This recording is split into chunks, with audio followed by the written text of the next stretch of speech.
Une série d'opérations d'élagage et d'abattage des arbres a eu lieu aujourd'hui dans différents villages de l'île.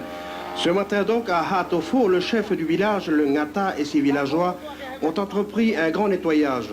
Pendant les travaux, il arrive que la tronçonneuse ne marche pas, alors on fait appel aux sabres d'abattis. Parfois, il en faut plusieurs pour avoir raison de certains arbres récalcitrants. Selon le Ngata, il est nécessaire de veiller à la propreté du passage des fils.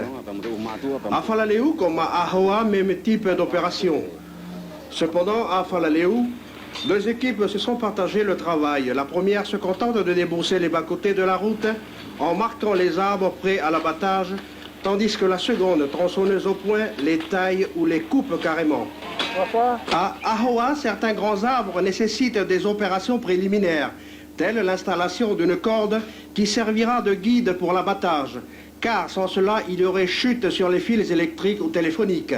L'intérêt de ces travaux n'est pas perçu de la même façon par toute la population.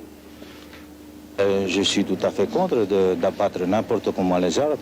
Surtout, on a des arbres de 50 ans, on les coupe n'importe quoi, n'importe comment.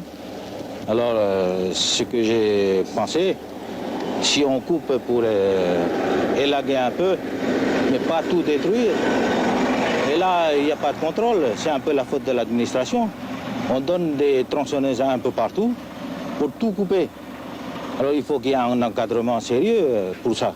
Maintenant, les gens, ils coupent tout parce qu'ils pensent que, puisqu'on leur donne une petite indemnisation par arbre, de 2000 francs pour un arbre de 50 ans, vous vous rendez compte? Alors les gens, ils coupent n'importe quoi pour se faire payer, c'est pas possible ça. Manguiers, arbres à pin, cocotiers sont les plus touchés. À Likou, les fils électriques ne sont pas non plus épargnés. Du côté de Alélé, les villageois et leur chef, le Maufehi, ont également procédé à ces mêmes opérations. Alors pourquoi cette année une telle ampleur dans les travaux d'élagage et d'abattage? D'abord, c'est une nécessité à cause des risques de chute des arbres. Il faut prévenir les réseaux électriques et téléphoniques.